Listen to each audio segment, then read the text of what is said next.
Everybody, I thought I'd start off with this slide as a brand, you're always trying to connect with the consumer, and this one connected to me as I will be talking about a music platform with Bacardi that we run.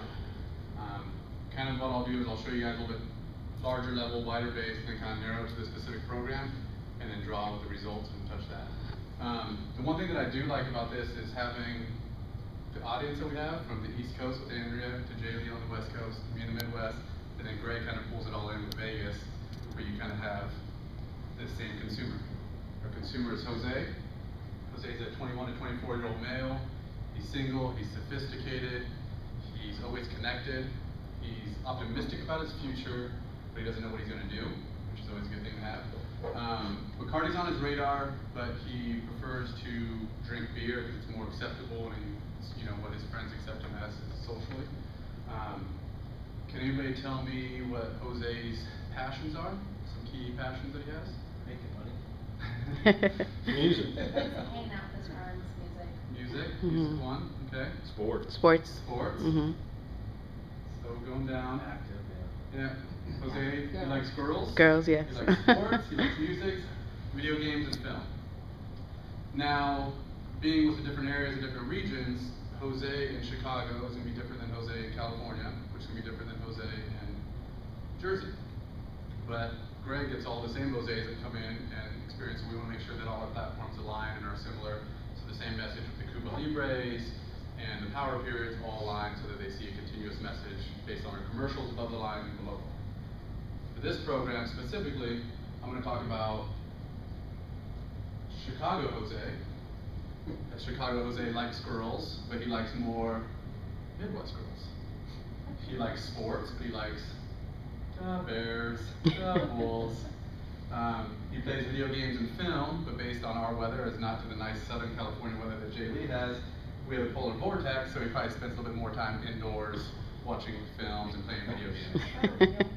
Yeah. It is. So, Yep. Sadly, yes, it is. It is very much so. But how do we tie this in and connect to Jose on a local level with one of the platforms? So what we decided as a field marketing team for Chicago is to do Lollapalooza and connect with Jose in Chicago.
So I give you Bacardi Lollapalooza for the Chicago market. What we're doing is the Intangible Spirit of Music, where we're having a text-to-win platform where a consumer like Jose could win a VIP experience to Lollapalooza, which is August 1st, 2nd, and 3rd. The time period that we're driving this is May and June to have displays up and case cards. We have 2 nights in a luxury hotel downtown Chicago, 2 3-day VIP passes, which is valued at $3,000, and then driving access to any Bacardi after parties that we have there in the city as well. So, why Lollapalooza? Why the program? Well, connects with what we're doing on Above the Line with the music campaign. As we've all seen this digital platform with Pandora, the Bacardi Loud and Untamable Pandora station. Some of the similarities. Does anybody know the song that's current commercial? Who's the artist and the song title of that song? It's Arctic Monkeys. Wait, I get confused on which song it is. Do I Want to Know, or is it? Arctic Monkeys. It's Arctic. I can't remember the name of the song. It's Arctic Monkeys. So one of the top headliners at Lollapalooza this year is Arctic Monkeys. So the same commercial that we're going after the consumer, we're tying on a local level. Another local platform is White Denim Music, was the one in the Loud and Untamable Pandora station. They're also playing the lineup at Lollapalooza this year for August 1st, 2nd, and 3rd. Now, what are we all familiar with? Commercial priorities and imperatives. Does anybody know the 4 commercial priorities and imperatives? Venue, shelf, promotional excellence, Innovation. Innovation. Very good. I like this audience, because when you say to distributor, it's all crickets. It's like, even though you just told me what it did. So you're right. So we're targeting LTOs or menus with the Cuba Libre. We're driving the shelf in our chains and our local retailers as Denis, and then displays with cross merchandise, Coca-Cola, A locations, driving picture success. Now the innovations, we're also tying that in as well because Lollapalooza is a sold out concert. So we also have buyers and retailers and everybody asking us for tickets because we're a sponsor. So we're leveraging our tickets, which is the supply and demand, to drive innovation of, oh, we have something that you want. I have I need you to put on mango and melon on your menu and driving those. So, based on that, we're not really changing the program or doing anything different. We're just adding a local layer or local value to a national program. So for the on-premise, we're continuing to drive the nightlife, continue pushing that playbook and that same thing. We're just overlaying Lollapalooza message and that consumer hook, which is the Text to Win program for that 21 to 24-year-old Jose consumer. For the off-premise, we're doing the same thing, executing the promotions and the cross-merchandise and the A locations and picture success and driving the shelf is one of our imperatives. The same way, we're just adding that hook and that consumer pool to show the Text to Win and to engage with the local consumer there in Illinois.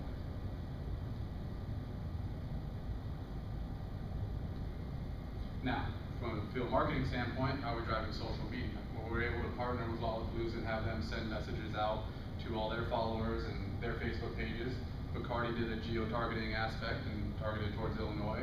We also had our distributor partners help, and we had our off-premise and on-premise. So Benny's, which is the largest retailer in Illinois for us, is also supporting it and said somehow on their social media, generating over 1 million impressions so far, without including retweets or reposting or sharings. Free added value too. Now, here's a recap form that we all like to use to kind of say, hey, what's the return on investment, how we're driving goals.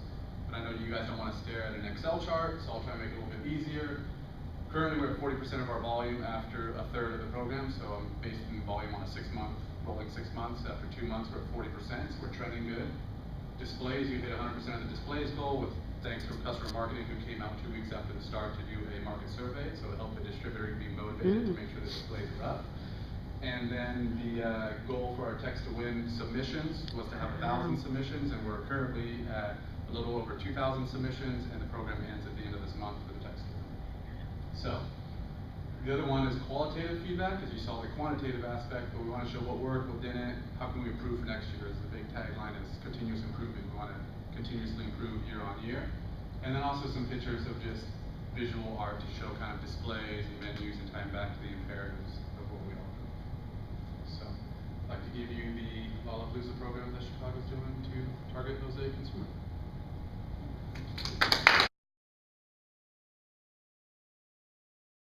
Preset this for you guys. You're the House of Bacardi team, and I'm telling you about Lollapalooza. So you could be Arvid, and Alia, and Martin, and the rest of the team. Good afternoon. You guys are all on the marketing team, so you all understand what marketing does. We're all very familiar with what sales does, but any ideas with what you think field marketing does? Oh, I've got an idea. Yeah? I think field marketing processes point of sale orders between customer marketing and the schleppers in the field. All the Okay. minions. So POS orders, any other thoughts or So ideas? let me just be clear, is this what field marketing does or what field marketing is supposed to do? You're the marketing team, so what you think field marketing does? Okay. We are the liaison between the corporate and the field. Okay, so conduit. Well, to give you guys an idea, I like to do surveys and research, so I did a little survey and asked my friends what they think field marketing does. That's what they think my job entails. Called my mom, asked my mom, said, Mom, what do you think I do? This is what Mom envisions me doing. Society asked some random people, some people on the streets. This is what society thinks I do. Asked my wife, said, Honey, what do you think I do for work? Here's how she envisions my job every day when I come down to Miami or when I go traveling. Here's what I think I do. I think I'm sitting at the table doing some creative marketing pieces. And here's what I really do. Now that I have your guys' attention, I would like to talk to you a little bit about Lollapalooza. Lollapalooza, as you're familiar with, we've already talked about, is the partnering with Bacardi, and we're the official rum for Lollapalooza.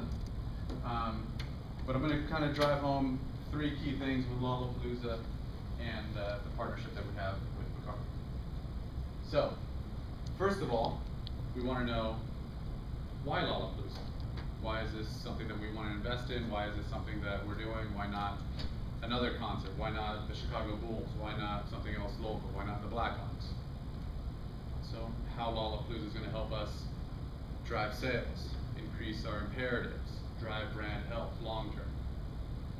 And then what we're doing to leverage the Lollapalooza partnership to go back to the driving the sales and brand health. So let's all start off with our consumer target. It's Jose. Jose's 21 to 24-year-old male. He's single, he's sophisticated, he's always connected, so we know that. Jose's always very digital and very in tune with his iPad, with checking scores, as we've seen. Now you guys are on the brand team, so obviously I don't need to talk about the 5 key passions that Jose has, but just to reiterate, what are they again? We have ladies is one. Music, sports. Sports. Video. Sports, you're right. So, on a national level, we have all the girls, the sports, the music, the video games, and the film. So, this is a little bit different versus the Californias of the world, the New Yorks of the world, the Floridas of the world. So, we have Chicago Jose. Chicago Jose likes Midwest girls, right? It's a little bit different. That's where field marketing comes in. He likes certain sports teams. He likes more of the local teams that he has, the Bulls and the Bears. And then his video games and his film are a little bit different due to the weather that they have there in Chicago. So, is it going to be surprising if I tell you that his favorite music is going to be Kiss or maybe a rap group? No, you guys already know we're here to talk about Lollapalooza. So Jose is Lollapalooza. Now, as Greg out in Vegas knows, this millennial consumer is all about the experiential aspect. He'd rather do things like bottle service in Vegas and still live with his mom. So not as much materialistic, but more about the experientials with his friends, memories that he can now reflect back on. He's optimistic about his future, but he doesn't quite know what he's going to do. So we wanted to connect with this guy with Lollapalooza and have him try this in. So as you guys watch this video, think about our target consumer Jose and how this video draws to him with music.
Arvada, as you're familiar, you're coming out beginning of August for the actual show itself. So, Untamable Spirit Music, Lollapalooza. Does that video not drive Jose, the target consumer? Is that not him attending that, his journey, as we like to call it, from his night outs or his summer? So, the local team decided to connect with Jose, who's very digital and always connected, through a text-to-win program. As they're always on their phones and always surfing the web and checking social media, we have a text-to-win with Lollapalooza to win 2 VIP tickets valued at $3,000, as well as 2 nights in a luxury hotel in downtown Chicago, and driving after parties and the experiences we talked about within the line.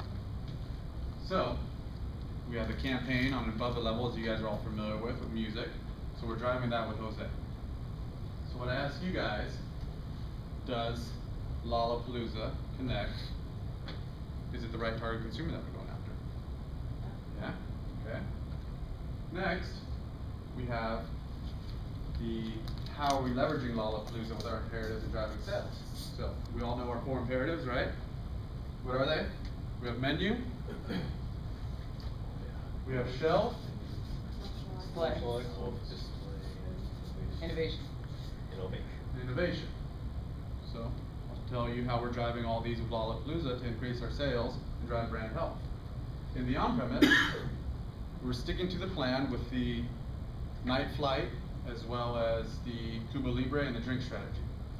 But how does field marketing add an extra layer or another bullet to the gun, as we like to say for the salespeople, to talk about one other thing? Because our competition has price, our competition has drink strategies, our competition has, POS and promotions and everything else. So we're tying in a local piece with the Lollapalooza with the same thing. So we're adding to the brand health with the local tie-in and consumer hook.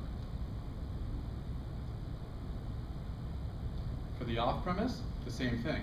Picture yourself, if you're a sales rep and you have to talk to your Joel Osco buyer or to your Kroger buyer, and you need to talk to them as you just got down with different other competitions or other suppliers that were in there saying, hey, I need this display, I need this floor. And you're going to talk about price, you're going to talk about the VAPs, you're going to talk about all the materials that you have. This is one more bullet in the gun to separate ourselves from the competition by adding in the layer of Lollapalooza. Which is what we did here, which was very successful, which helps drive us these displays. So, being on the brand team, would you agree that Lollapalooza helps increase sales and drive imperatives? Is that all something we want, is to see more sales? I think help our bonus, help everything else to drive more sales? To give you guys an idea, Q1, Illinois is going to be up 15% versus last year on SGS or House of Bacardi. Next, we have how is field marketing leveraging Lollapalooza to drive brand awareness with our consumer. So, knowing that our target consumer is always well connected with social media, we targeted Lollapalooza, their Facebook and their Twitter page, which has close to 900,000 followers. We have Bacardi, which did a geo-targeting message about the Lollapalooza text to win. We have our distributor partners. Words is out there leveraging on their social media. They have a special team that's directed towards Instagram and Twitter and Facebook. Benny's, the largest off-premise retailer that we have in the Midwest, as well as the on-premise accounts that are doing the night flight promotions to draw people to their place to then drive business and increase sales for us. So, what does that entail for all of us here in this room? Over 1 million impressions on social media to our exact target consumer. To put this in perspective, Bacardi's Twitter page has roughly 50,000 followers. Lollapalooza's Twitter page has 6 times that many followers, and the right core demographic that we're going after. So, again, we're doing the right thing to build brand awareness. Yeah. We can all say yes. I would agree. Over 1 million impressions. The Text to Win program, over 2,100 submissions so far for the Text to Win. Again, to put this into perspective to other competitions or other contests, based on Arrowhead, some of the feedback was anywhere between 250 and 350 submissions was what they had for anything like Celtics to Miami tickets, Kentucky Derby, and the contest in Texas. So 2,100, roughly 7 times as much as the average Text to Win submission. So, here's kind of the return on investment, the charts, the busy slides that you like to see, but we'll just point out that with 40% of our volume goal, or planning to be 15% over last year, so, you know, we're past a third of our goals. The other one for imperatives is displays of promotional excellence. We have 100% of our gold displays out there in the off-premise, mainly with the Jewel Oscos and the Binnies. And we're over our goal for the text to win in the submissions. We plan to have 1,000. I'm sorry to interrupt, but I was wondering if I can ask a question. How do you hit 100% of your display goal, but you're only at 40% of your volume goal? So the volume, it's a great question. Volume is actually we're basing on a 6-month period so that we could track, you know, more of sales, not just like buying patterns. So it'll actually end after Q2. So the 40% is after May or April and May would be a third of a 6-month program. So natural trend should be a third of your sales for that goal. But we're actually, as we're up 15% so far, we're at 40% as opposed to what you'd naturally be at 33% for a 6-month sale.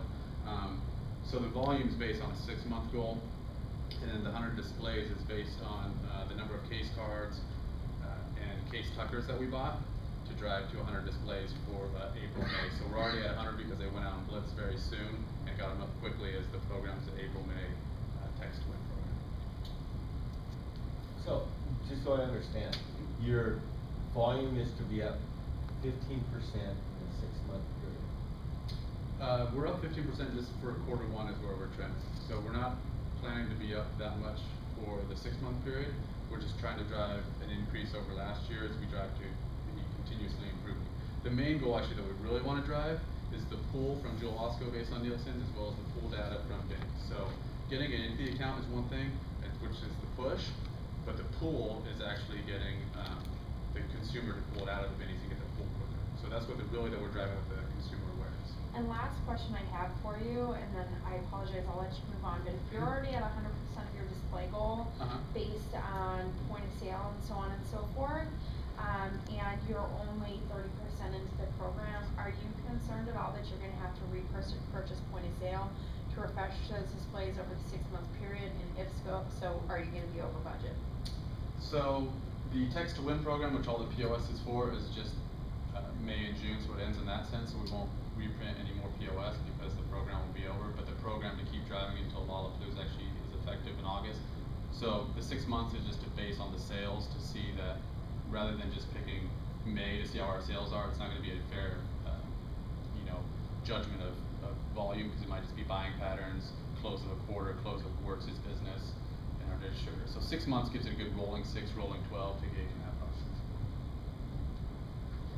So, in conclusion, are we after the right consumer? Yep. Did we increase sales? Yep. And did we build awareness? Yep. The 3 things that we're aiming to do. So what I ask you guys all here in this room is, do I have your support and your commitment for next year for us to own the moment at Lollapalooza and to drive and continue this partnership and continue increasing sales and driving brand health? Yeah, that's what I like to hear, everybody. Yes. Good. Thank you very much. Great job, Joe.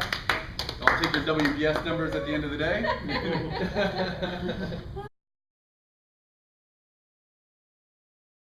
Well, and what could have been improved? I felt a little bit more comfortable with the first one because I ran some rehearsals through it. So this one I wasn't as confident with the flow. Also, I felt like I may have gone back and forth too much in writing. I think I tried to overuse the tools that we had, and then you know, I maybe the way I had my 3 objections lined up, I don't know if it was clear in the middle. I know it was clear at the beginning and at the end, but I don't think I had the flow right in between the preview and the summary area. I think it flowed really well. I think you summarized it really well. I think the only build I would have is taking a program like this and like I'm so impressed and like how you get this approved in programs. So I have so many opportunities that come to my market that you know where we have sponsorship dollars required and my guys don't budget, not so to take something like this and show all the pieces on what you could drive and the potential to use it as almost like a model on what can be accomplished with some of these programs is like I want you to send this to me. So that was the only build I had, like in terms of you know, how I can make this more relatable to my market and things I could do. But I thought it was really relevant, and I love the tie-in references to field marketing because it shows more of what our role is and can be if given the right resources to do our job effectively. So I thought that was really good, and you used a really good effective use of the PowerPoint. Like I think you made some tweaks in there, and there's a few more things moving in at the right times, and very visually appealing. Like you had my interest the whole entire time. Yeah, I would say there's one thing that you were doing that I haven't seen this week or the last 2 days. Checking in. You were like really checking in to make sure everybody was following along. No one's done that, and we haven't even discussed it. I there was some training we did at Unilever where there was a checking at the end. It's basically the wrap. So I love that you're keeping everybody up to like, are you paying attention? 1, 2, are you getting this? You're not asking for questions. You're opening yourself up to questions, but I think it's better than asking for questions because we don't always need questions. You related the numbers really well, and the flow. I wouldn't worry too much because you had us at the beginning, you had us at the end, and the middle part, like we said, is not as important as the beginning and the end. And I don't think it's that bad at all. I mean, you maybe tune it up a little bit, but you're fine with that. And the eye chart comment, I don't think. You put the eye chart up there and you say eye chart, I wouldn't even bother with that. Yeah. Like throw up what you want to throw up there.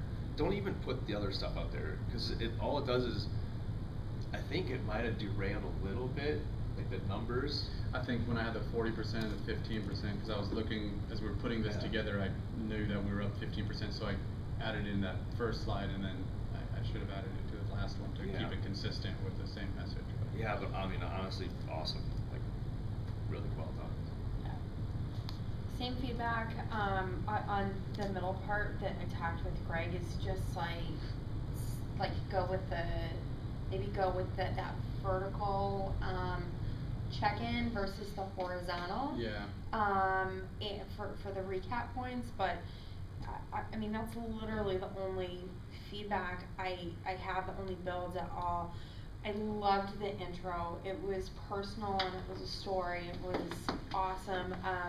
The content was laid out so smoothly, and to Andrea's point, like, I mean, this is really something that, you know, I can relate to. I think this is a great model. It's not only a good presentation for, you know, to be in presentation class, but this is a really good model for us to use nationally to kind of bubble up what field marketing can look like, because I think that the perception of what we do has changed quite a bit over the last couple of years, and it's just start to finish, your conclusion, the tie-in, everything was excellent job, very well done. Yeah, I think what you're saying, the vertical and the horizontal, that's what I was trying to do, was I was trying to like get the why are we doing it, how are we doing it, and then what are we doing, like I was trying to that's why like each one I conclusion like in the middle, but I got a little thrown off because I almost felt like I started everything together and then conclusion to conclusion and then like did a full summary at the end with all of them. So I was trying to go vertical, but I think I went vertical and horizontal. I was almost expecting to see a slide in there that said what, and then why, and then how, because I saw it at the front and I was like, okay, cool, this is how it's going to be laid out. This is what I should be looking for. And you may have spoken to it, but I didn't follow that during the body of the presentation. But from somebody who's perceiving the presentation, I don't think it would have been a good build. It's nice to have.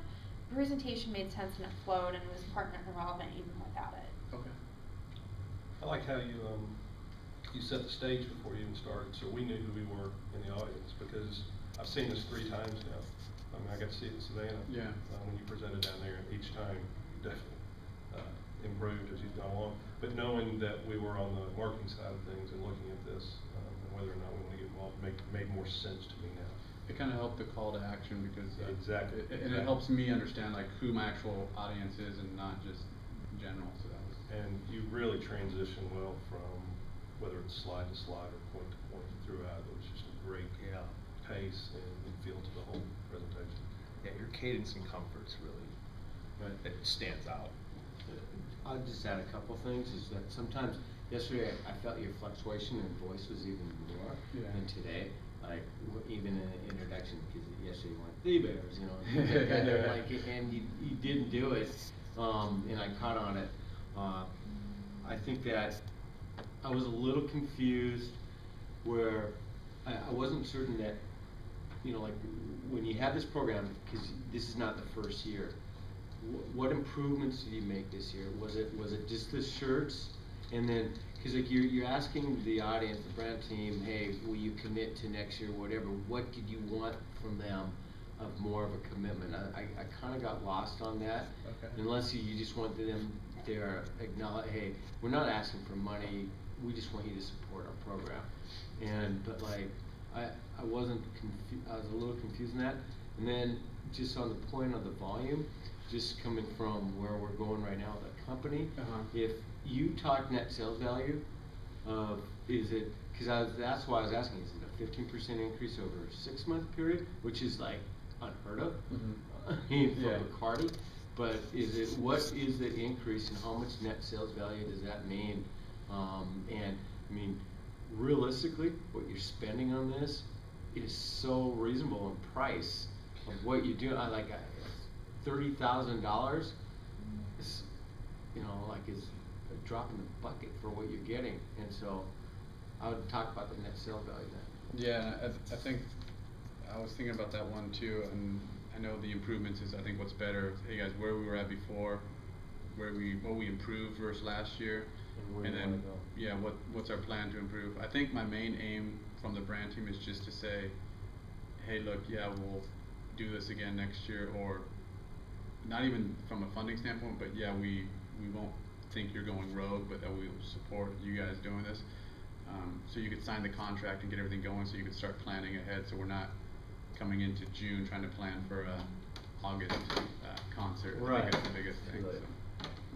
So. Okay, great. No, thank you guys, appreciate it. Good job.